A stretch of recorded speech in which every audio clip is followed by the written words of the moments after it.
Bonsoir et bienvenue dans Voyage au bout de la nuit sur D8. Ce soir, je vous lis un roman d'amour, La Dame aux camélias d'Alexandre Dumas-Fils. Dans les derniers épisodes, notre narrateur a rencontré l'amant, l'homme fou amoureux de Marguerite Gauthier, la Dame aux camélias, qui lui raconte son histoire. Il s'arrête en plein milieu de la narration, juste après avoir expliqué comment il a rencontré Marguerite Gauthier pour la première fois. Chapitre 11. En cet endroit de son récit, Armand s'arrêta. « Voulez-vous fermer la fenêtre ?» me dit-il. « Je commence à avoir froid. Pendant ce temps, je vais me coucher. » Je fermai la fenêtre.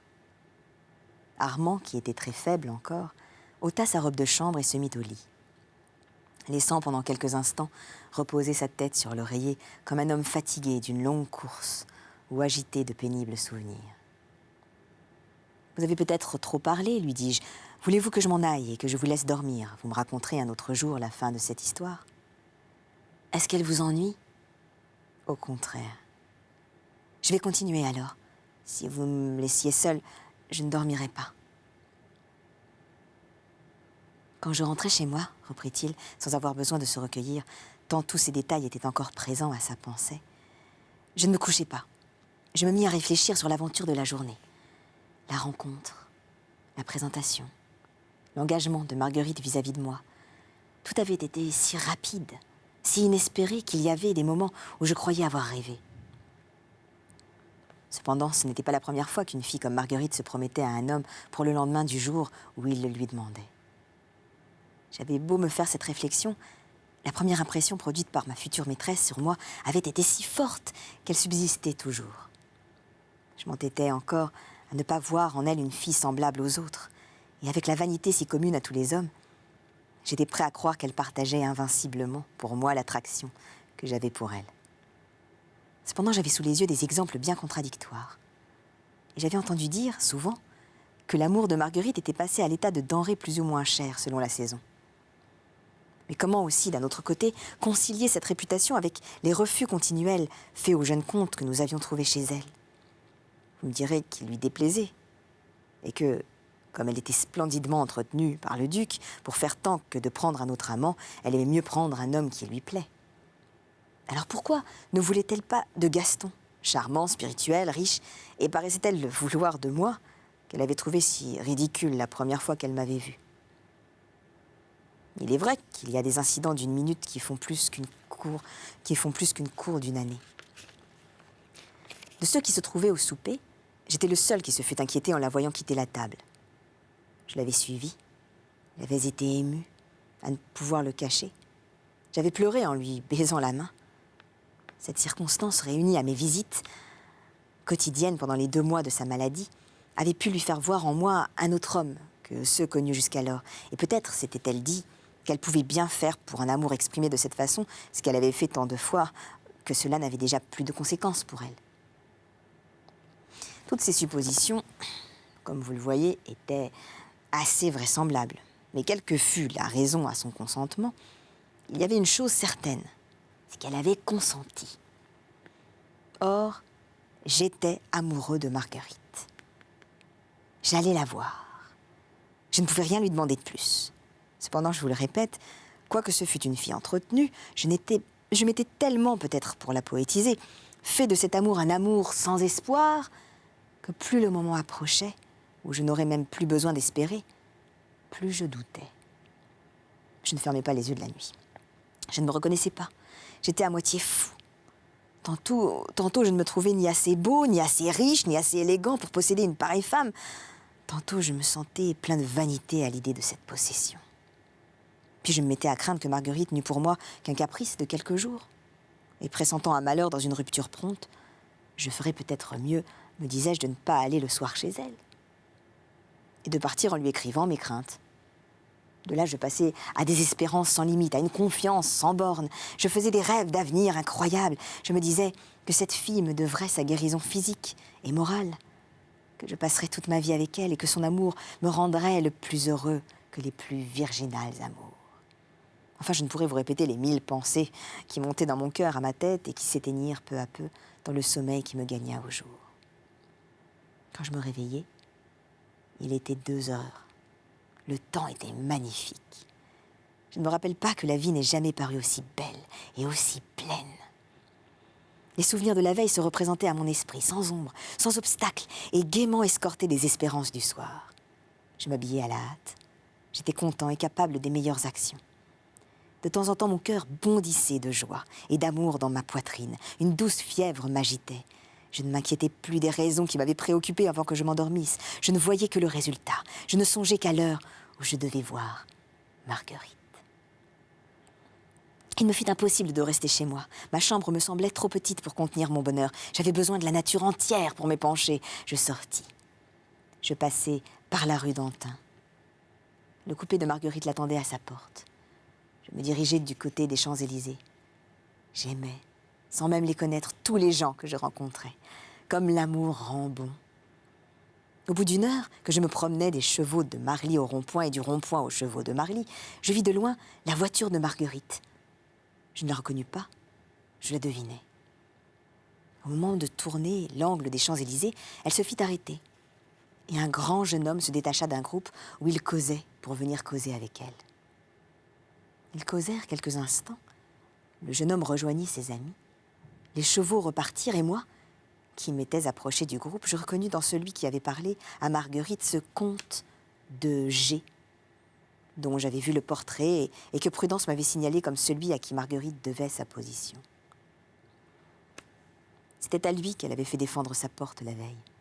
Je supposais qu'elle avait fait arrêter sa voiture pour lui donner la raison de cette défense.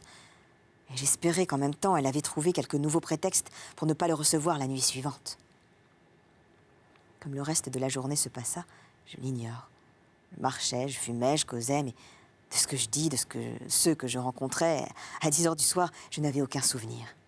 Tout ce que je me rappelle, c'est que je rentrais chez moi, que je passais 3 heures à ma toilette, que je regardais 100 fois ma pendule et ma montre, qui malheureusement allaient l'une comme l'autre. Quand 10h30 sonnèrent, je me dis qu'il était temps de partir. Je demeurais à cette époque rue de Provence. Je suivis la rue du Mont-Blanc, je traversai le boulevard, pris la rue Louis-le-Grand, la rue du Port-Mahon et la rue d'Antin.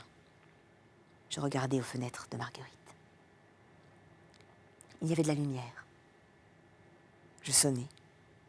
Je demandai au portier si mademoiselle Gautier était chez elle. Il me répondit qu'elle ne rentrait jamais avant 11h ou 11h15. Je regardai ma montre. J'avais cru venir tout doucement. Je n'avais mis que 5 minutes pour venir de la rue de Provence chez Marguerite. Alors je me promenais dans cette rue sans boutique et déserte à cette heure. Au bout d'une demi-heure, Marguerite arriva. Elle descendit de son coupé en regardant autour d'elle comme si elle eût cherché quelqu'un. La voiture repartit au pas, les écuries et la remise n'étant pas dans la maison. Au moment où Marguerite allait sonner, je m'approchai et lui dis « Bonsoir ». « Ah, c'est vous !» me dit-elle d'un ton peu rassurant sur le plaisir qu'elle avait à me trouver là. « Ne m'avez-vous pas permis de venir vous faire visite aujourd'hui ?»« C'est juste, je l'avais oublié. » Ce mot renversait toutes mes réflexions du matin, toutes mes espérances de la journée. Cependant, je commençais à m'habituer à ces façons et je m'en allais pas. Ce que j'eusse évidemment fait autrefois. Nous entrâmes. Nanine avait ouvert la porte d'avance. « Prudence est-elle rentrée ?» demanda Marguerite. « Non, madame. Va dire que dès qu'elle rentrera, elle vienne. Auparavant, éteins la lampe du salon. Et s'il vient quelqu'un, réponds que je ne suis pas rentrée et que je ne rentrerai pas. » C'était bien là une femme préoccupée de quelque chose et peut-être ennuyée d'un importun. Je ne savais quelle figure faire, ni que dire. Marguerite se dirigea du côté de sa chambre à coucher. Je restai où j'étais. « Venez !» me dit-elle. Elle ôta son chapeau, son manteau de velours et les jeta sur son lit. Puis se laissa tomber dans un grand fauteuil auprès du feu qu'elle faisait faire jusqu'au commencement de l'été et me dit en jouant avec la chaîne de sa montre. « Eh bien, que me conterez-vous de neuf ?»« Rien. Sinon que j'ai eu tort de venir ce soir. »« Pourquoi ? Parce que vous paraissez contrarié et que sans doute je vous ennuie. » »« Vous ne m'ennuyez pas. Seulement, je suis malade. J'ai souffert toute la journée. Je n'ai pas dormi et j'ai une migraine affreuse. » Voulez-vous que je me retire pour vous laisser mettre au lit? Ah, vous pouvez rester. Si je veux me coucher, je me coucherai bien devant vous.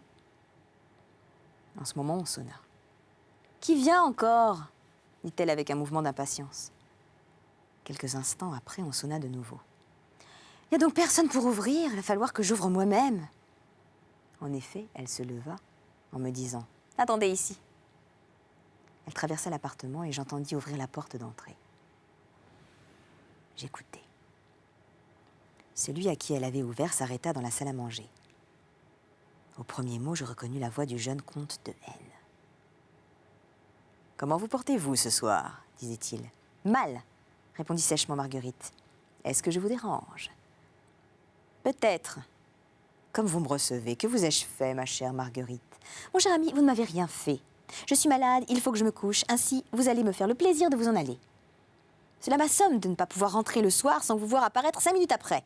Qu'est-ce que vous voulez? Que je sois votre maîtresse? Eh bien, je vous ai déjà dit 100 fois que non. Que vous m'agacez horriblement et que vous pouvez vous adresser autre part. Je vous le répète aujourd'hui pour la dernière fois. Je ne veux pas de vous. C'est bien convenu? Adieu. Tenez, voici Nanine qui rentre. Elle va vous éclairer. Bonsoir. Et sans ajouter un mot, sans écouter ce que balbutiait le jeune homme, Marguerite revint dans sa chambre et referma violemment la porte, par laquelle Nanine, à son tour, rentra presque immédiatement. « Tu m'entends ?» lui dit Marguerite. « Tu diras toujours à cet imbécile que je n'y suis pas, ou que je ne veux pas le recevoir. Je suis lasse à la fin de voir sans cesse des gens qui viennent me demander la même chose, qui me payent et qui se croient quittes avec moi. Ah, si celle qui commence notre honteux métier savait ce que c'est. Elle se ferait plutôt femme de chambre. Mais non, la vanité d'avoir des robes, des voitures, des diamants nous entraîne. On croit à ce que l'on entend, car la prostitution a sa foi. Et l'on use peu à peu son cœur, son corps, sa beauté. On est redouté comme une bête fauve, méprisé comme un paria. On n'est entouré que de gens qui vous prennent toujours plus qu'ils ne vous donnent. Et on s'en va un beau jour crevé, comme un chien, après avoir perdu les autres et s'être perdu soi-même. Voyons, madame, calmez-vous, dit Nanine. Vous avez mal au nerf ce soir. Cette robe me gêne, reprit Marguerite, en faisant sauter les agrafes de son corsage. Donne-moi un peignoir. Eh bien, et Prudence? Elle n'était pas rentrée, mais on l'enverra à madame dès qu'elle rentrera. En voilà encore une, hein, continua Marguerite en ôtant sa robe et en passant son peignoir blanc. En voilà encore une qui sait bien me trouver quand elle a besoin de moi et qui ne peut pas me rendre un service de bonne grâce. Elle sait que j'attends cette réponse ce soir, qu'il me la faut, que je suis inquiète et que je suis sûre qu'elle est allée courir sans s'occuper de moi. Peut-être a-t-elle été retenue. Faites-nous donner le punch. Vous allez encore vous faire du mal, dit Nanine. Tant mieux, apporte-moi aussi des fruits, du pâté ou une aile de poulet, quelque chose tout de suite, j'ai faim. Vous dire l'impression que cette scène me causait, c'est inutile. Vous le devinez, n'est-ce pas? Vous allez souper avec moi, me dit-elle. En attendant, prenez un livre. Je vais passer un instant dans mon cabinet de toilette. Elle alluma les bougies d'un candélabre, ouvrit une porte au pied de son lit et disparut. Pour moi, je me mis à réfléchir sur la vie de cette fille. Et mon amour s'augmenta de pitié. Je me promenais à grands pas dans cette chambre, tout en songeant, quand Prudence entra. « Tiens, vous voilà, me dit-elle. Où est Marguerite ?» Dans son cabinet de toilette. Je vais l'attendre.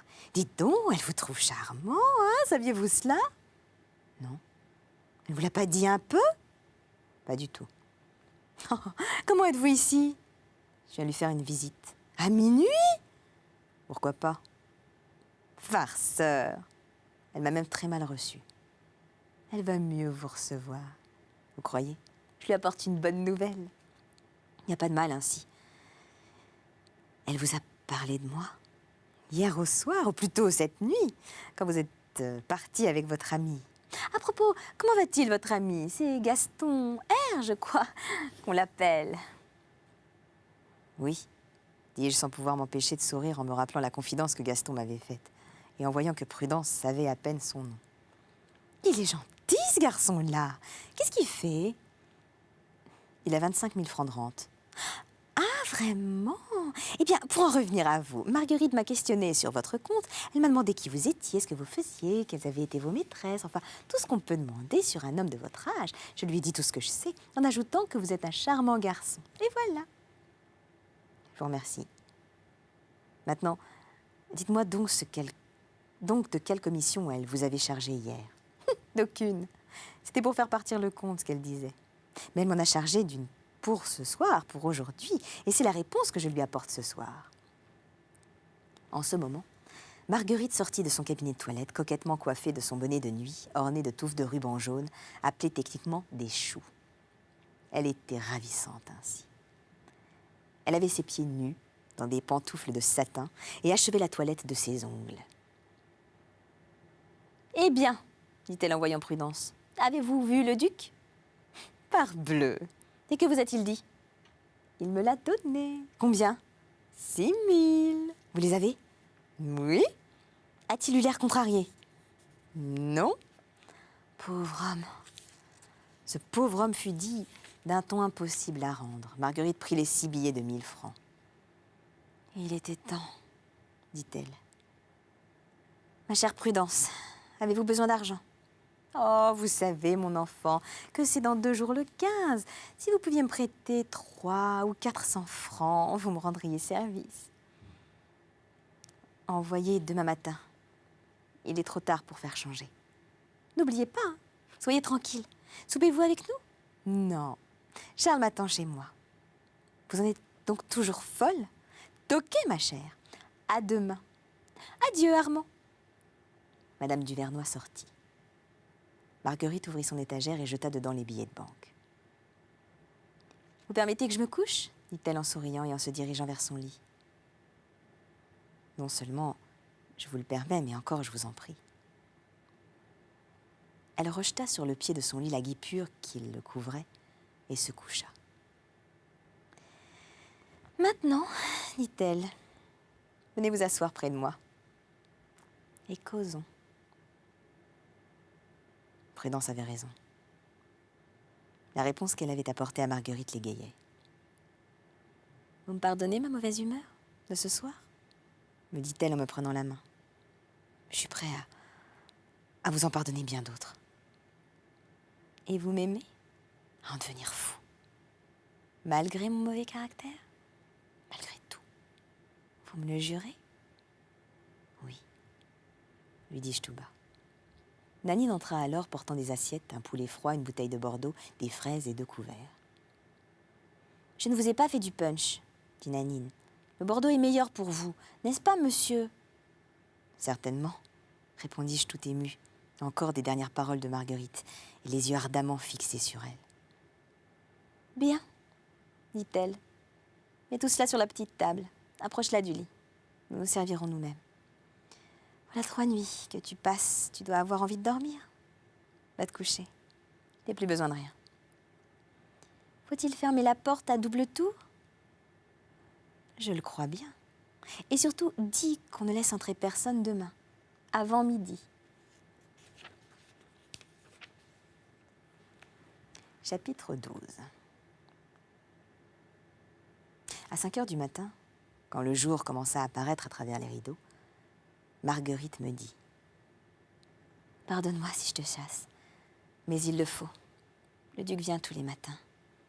On va lui répondre que je dors quand il va venir et il attendra peut-être que je me réveille. » Je pris dans mes mains la tête de Marguerite dont les cheveux défaits ruisselaient autour d'elle et je lui donnai un dernier baiser en lui disant « Quand te reverrai-je » ?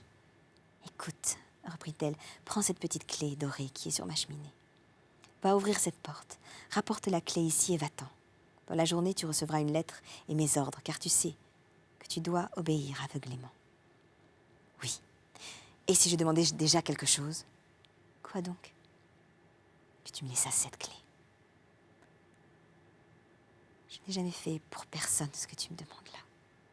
Mais fais-le pour moi, car je te jure que moi, je ne t'aime pas comme les autres. Je ne t'aime pas comme les autres t'aiment.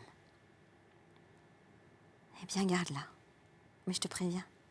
Je te préviens qu'il ne dépend que de moi que cette clé ne te serve à rien. Pourquoi ? Il y a des verrous en dedans de la porte. Méchante. Je les ferai ôter. Tu m'aimes donc un peu. Je ne sais pas comment ça se fait, mais il me semble que oui. Bon, maintenant, va-t'en. Je tombe de sommeil.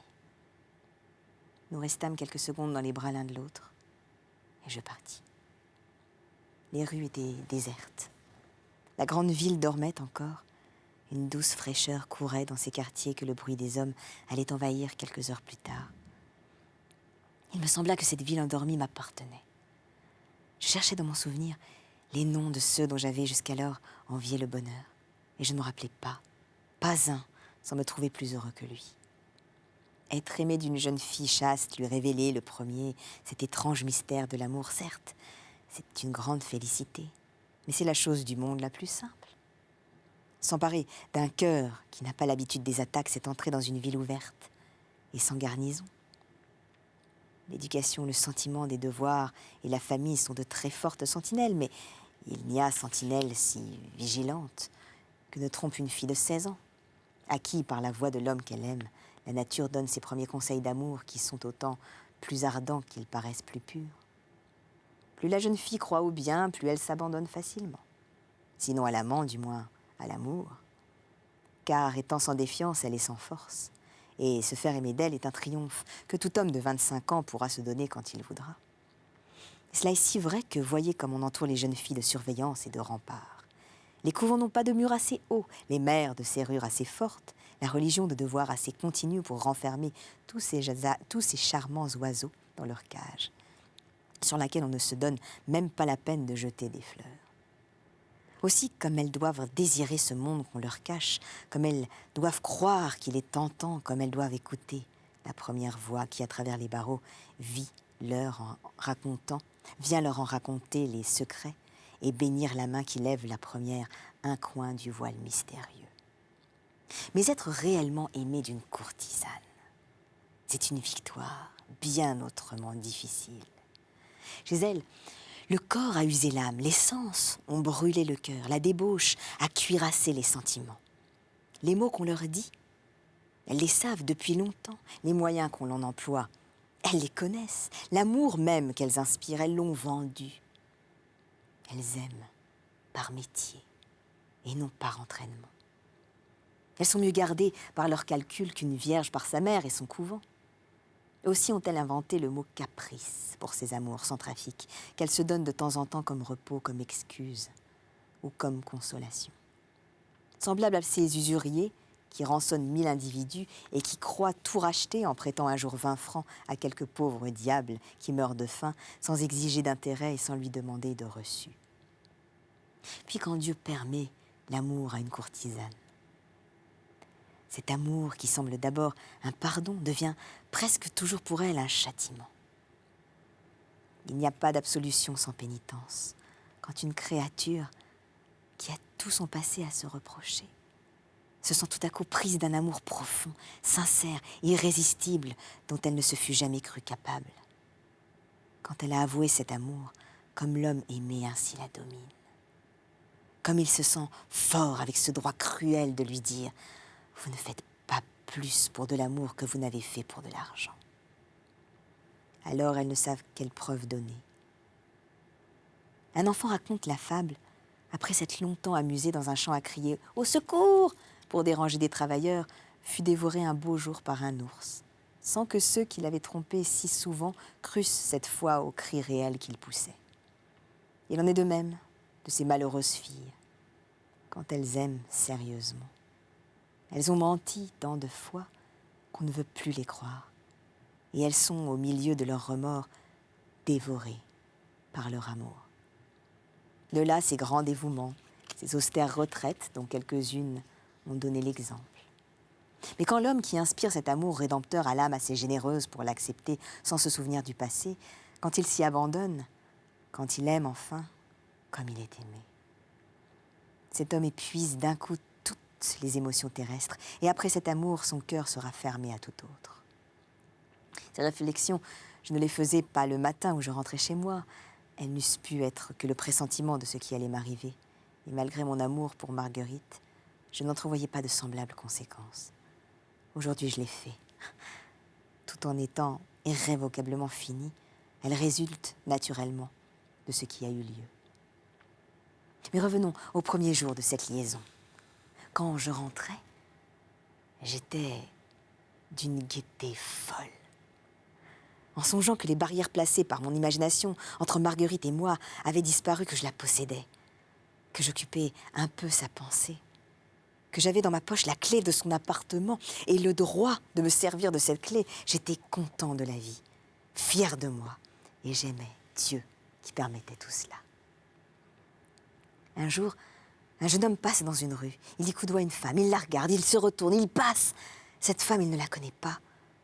Elle a des plaisirs, des chagrins, des amours où il n'a aucune part. Il n'existe pas pour elle, et peut-être, s'il lui parlait, se moquerait-elle de lui comme Marguerite a fait de moi.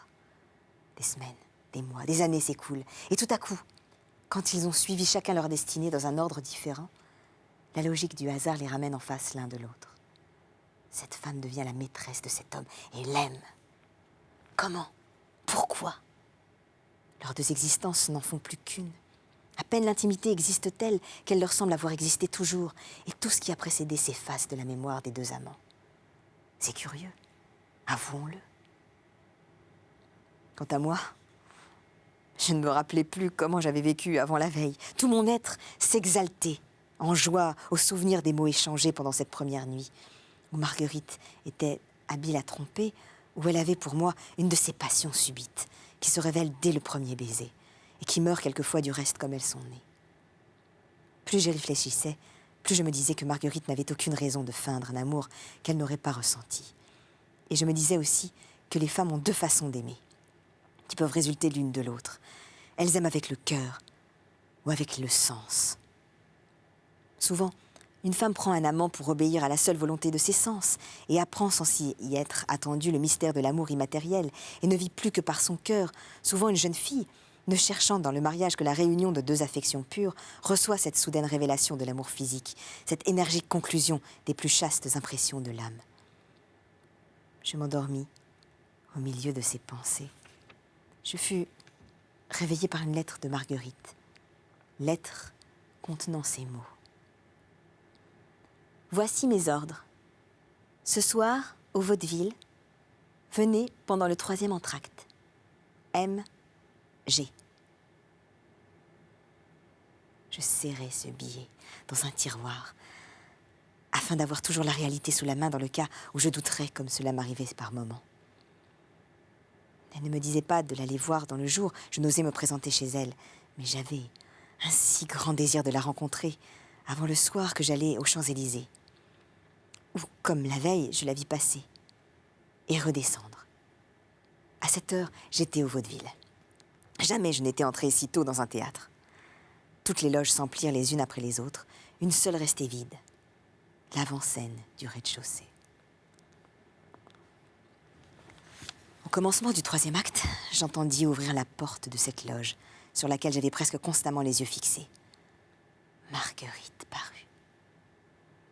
Elle passa tout de suite sur le devant, chercha à l'orchestre, m'y vit et me remercia du regard. Elle était merveilleusement belle ce soir-là. Étais-je la cause de cette coquetterie? M'aimait-elle assez pour croire que plus je la trouverais belle, plus je serais heureux?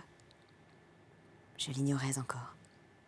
Mais si telle avait été son intention, elle réussissait, car lorsqu'elle se montra, les têtes ondulèrent les unes vers les autres, et l'acteur, alors en scène, regarda lui-même celle qui troublait ainsi les spectateurs par sa seule apparition. Et j'avais la clé de l'appartement de cette femme, et dans 3 ou 4 heures, elle allait de nouveau être à moi. On blâme ceux qui se ruinent pour des actrices et des femmes entretenues. Ce qui m'étonne, c'est qu'ils ne fassent pas plus pour elles, 20 fois plus de folie. Il faut avoir vécu comme moi de cette vie-là pour savoir combien les petites vanités de tous les jours qu'elles donnent à leur amant soudent fortement dans le cœur, puisque nous n'avons pas d'autre mot, l'amour qu'il a pour elles. Prudence prit place ensuite dans la loge, et un homme que je reconnus pour le comte de G s'assit au fond. À sa vue, un froid me passa sur le cœur. Est-ce que le comte de G va encore venir troubler les amours de Marguerite et d'Armand? Vous le saurez dans un prochain épisode de Voyage au bout de la nuit, pour la suite de La Dame aux Camélias. Merci de nous avoir suivis. Faites de beaux rêves.